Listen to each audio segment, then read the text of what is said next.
अस्सलामुअलैकुम, नमस्ते, सत श्री अकाल। उम्मीद करता हूँ ठीक होंगे, खुश होंगे। मैं हूँ तारिक नियाज़ी, मेरे साथ मौजूद हैं। अस्सलाम वालेकुम, नमस्ते, सत श्री अकाल। मैं हूँ सबीरा खान। तो चलते हैं वीडियो की तरफ, फिर करेंगे बहुत सारी बातें। So let's go. Fall of Syria will have huge impact on Kashmir. Did India make mistake? Start करते हैं।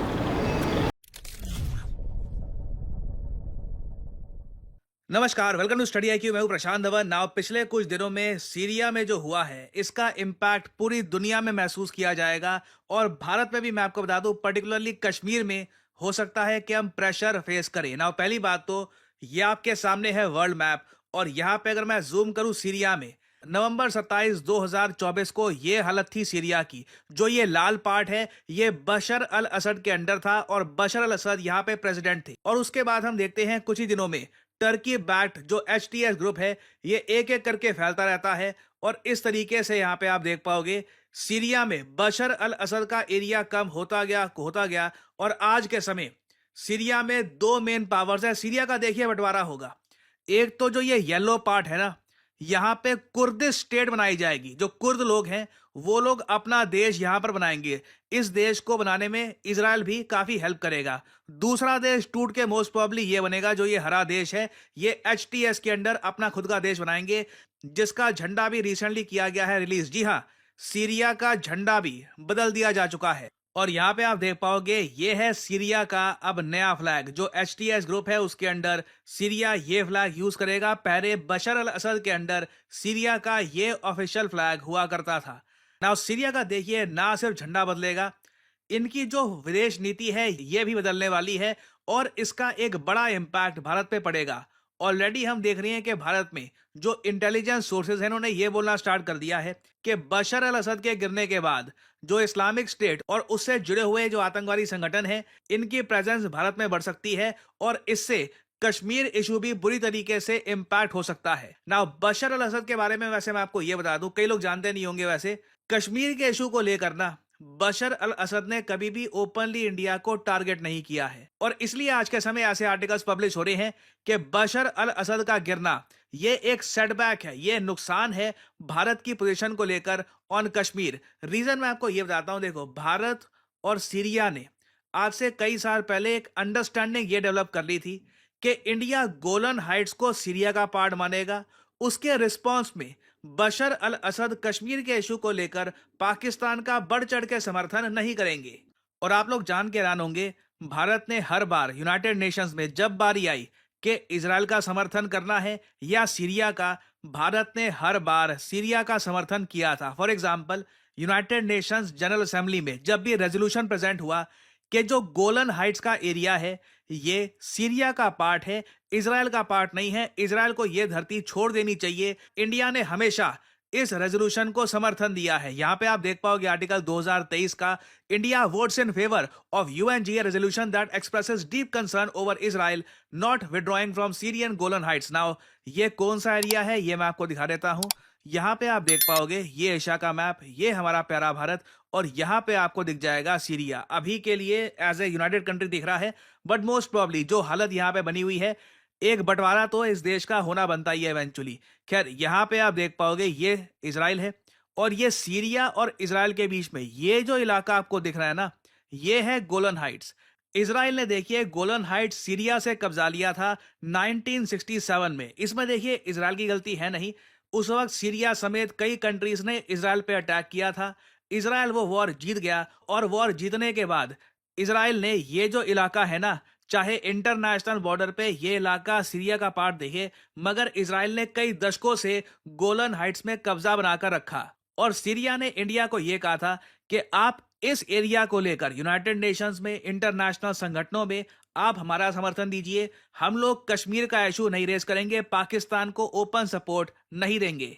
अब यहाँ पे आप एक सवाल पूछ सकते हैं, मान लो हाइपोथेटिकली स्पीकिंग सीरिया कश्मीर का इशू रेज कर भी देता तो क्या हो जाता? कश्मीर कहीं जाने वाला तो था नहीं, एक बार को आप कह सकते हैं। मगर भारत की ना ये कई दशकों पुरानी फॉरेन पॉलिसी है, 1960 से चलती आ रही है कि सीरिया के साथ हम अच्छे रिलेशंस मेंटेन करेंगे, और जब UN में वोटिंग की बात आएगी तो इजराइल को छोड़कर हम सीरिया का समर्थन करेंगे। इंडिया ने कभी भी ये फॉरेन पॉलिसी चेंज नहीं करी। एक बार को आप कह सकते हैं कि ये सब देखकर इजराइल को गुस्सा आया होगा कि हम लोग इनका इतना समर्थन करते हैं, ये हमारे अगेंस्ट वोट कर रहे हैं यूएन में। बट इंडिया की एक फॉरेन पॉलिसी है, इंडिया ने हमेशा ना दुनिया में अपनी जो रेपुटेशन है ये बनाकर रखी है।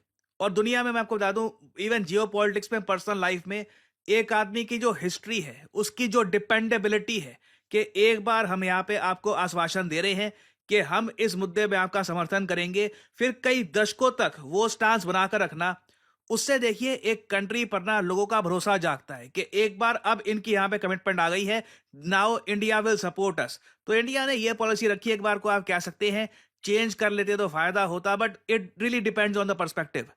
मगर अब यहाँ पे क्वेश्चन ये आ चुका है कि बशर अल असद के हटने के बाद गोलन हाइट्स तो छोड़िए, अब इजराइल ने गोलन हाइट्स के आगे का जो बफर जोन है ये भी कब्जाना स्टार्ट कर दिया है। और सोशल मीडिया पे आज के समय एक फोटो वायरल हो रही है जहां पे ये बताया जा रहा है कि इजराइल अभी सीरिया का बहुत सारा हिस्सा, दमास्कस के पास का, ये जो शहर है यहाँ पे दमास्कस, ये है सीरिया की राजधानी, इसके पास का बहुत सारा हिस्सा इजराइल कब्जा लेगा, ताकि फ्यूचर में आज से कई सालों बाद, कई दशकों बाद, जब इजराइल को दमास्कस भी कब्जाना हुआ और सीरिया का बहुत सारा हिस्सा कब्जाना हुआ, तो बहुत ही आसानी से ये लोग कर पाएंगे, अपनी मिलिट्री को आगे पुश कर पाएंगे। ना जो ये फोटो है ये मैं आपको दिखाना चाहता हूं। यहाँ पे आप देख पाओगे ये जो एरिया है गोलन हाइट्स का, अभी के लिए इजराइल यहाँ पे है, ये यहाँ पे कैपिटल है सीरिया की।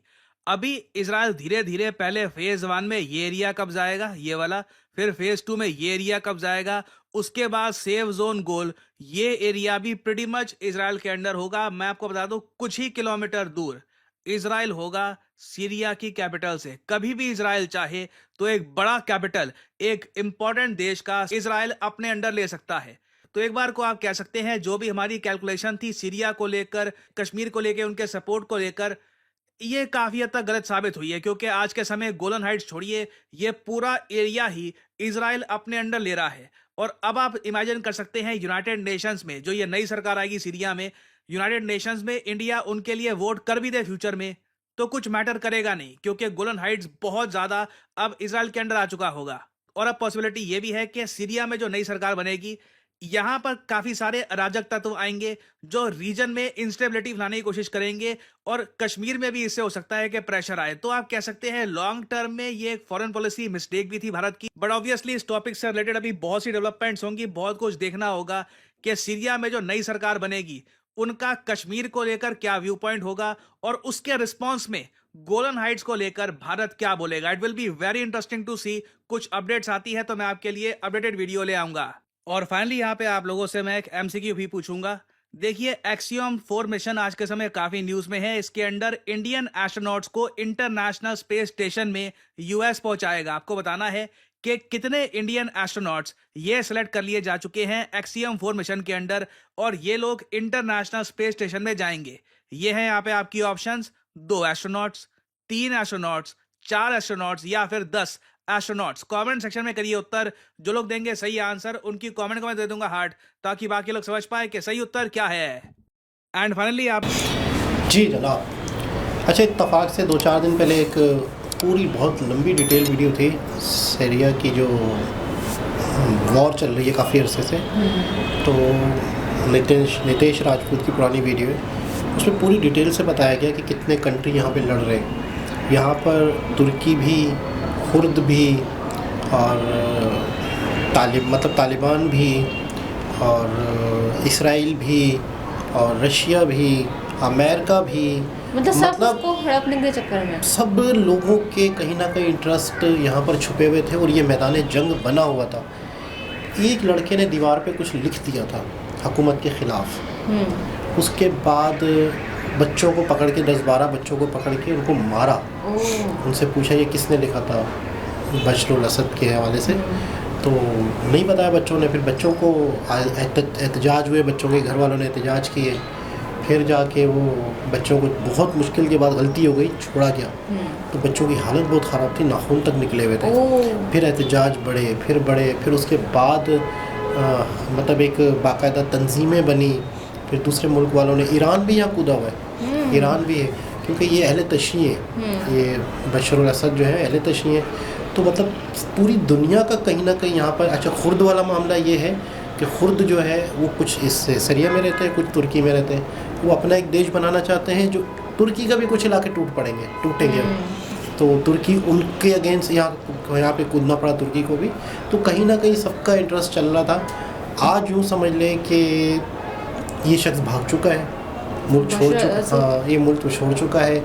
और अब समझो इसराइल जो है इतना सा देश है, इतना शक्तिशाली, इतना पावरफुल है कि वो बढ़ता जा रहा है। यानी कि कोई भी मतलब अपने इर्द गिर्द कब्जाना चाह रहा है इसराइल के, मतलब देखे ना बढ़ता जा रहा है। छोटा सा इलाका था, फ़लस्तीन वाले इलाके पहले आए, फिर उसके बाद ये अब जो सीरिया के इलाके हैं ये आएंगे।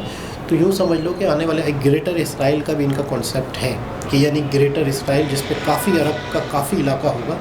अभी अरब के काफ़ी कंट्रीज़ ने इसराइल से जंग की थी कुछ टाइम पहले। सारे अरब के लोग घुस गए थे, सऊदीया भी, तो ये भी सारे जितने यमन सब थे, उसके लिबिया तो लबनान तो शाम तो सब ने ही, मिस्र सब ने ही इसराइल से जंग की और इसराइल ने सबको हरा। ओह भाई, ये देश है इसराइल। और अब यहाँ पर समझो इसराइल ही को सारा सबसे ज़्यादा फ़ायदा होगा, सबसे ज़्यादा इलाके इसराइल के ही पास आएंगे। और तुर्की की यहाँ पर डबल पॉलिसी है।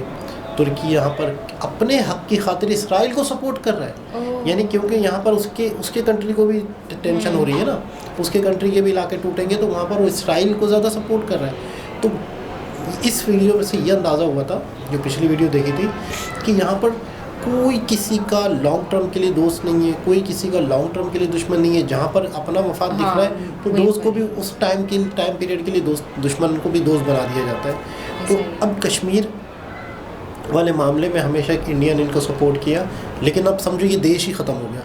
तो यानी कि वो जो एक वोट था इंडिया के पास कश्मीर को लेके, मतलब इसकी भी बड़ी वैल्यू होती है कि दुनिया के कितने कंट्री हैं वो कश्मीर को इंडिया का हिस्सा कहते हैं, और कितने कंट्री हैं जो कश्मीर को पाकिस्तान का हिस्सा कहते हैं। तो ये भी एक वज़न रखती है बात। तो काफ़ी अर्से तक इंडिया ने ये कोशिश की थी कि जैसे मतलब कि सीरिया जो है वो हमारे हक में फैसला देता रहता था, लेकिन अब जो है वो कंट्री ही नहीं रहा। बिल्कुल, अब तो उसको सब हटने के चक्कर में, और एक ही इतने छोटे से कंट्री को भी उसमें भी बंटवारा करने की सूरत में लगे हुए, और ऑलरेडी इसराइल ने कब्जाया हुआ है, अब और कब्जा रहा है वो, मतलब फेज़ 1 फेज़ 2 दुनिया में ना, मतलब कहीं ना कहीं ऐसा लग रहा है मुझे, दुनिया भी के लोग भी कहते हैं कि जैसे यूक्रेन की जंग हो रही है, तो ईरान वाला मामला भड़का हुआ है, तो इसराइल में जंग हो रही है, तो कभी भी या भी कुछ दिन पहले साउथ कोरिया में भी मामला बहुत ख़राब हो गए थे। तो दुनिया में ना मतलब शांति नहीं रही। और कभी कभी ये भी सोचने में आता है कि जैसे कोई भी किसी के साथ भी कुछ कर सकता है। तो मतलब उस तरह के जब हालात देखने को मिलते हैं तो ऐसा लगता है कि यार हम तो बहुत बेहतर है, मतलब कुछ भी है, कम से कम कुछ भी है, ज़िंदगी और मौत की जंग तो नहीं चल रही। ऐसा तो नहीं लग रहा है ना कि अभी अचानक कोई आएगा, एक मिज़ाइल आएगा, जैसे इसराइल में चल रहा है, कोई पता नहीं होता, खाना खा रहे हो एकदम मिज़ाइल आएगा, ये हो जाएगा, ये बिल्डिंग उड़ सकती है, वो उड़ सकती है, कभी भी कुछ हो सकता है। तो ये भी शुक्र अदा करना चाहिए कि ये हालात नहीं है।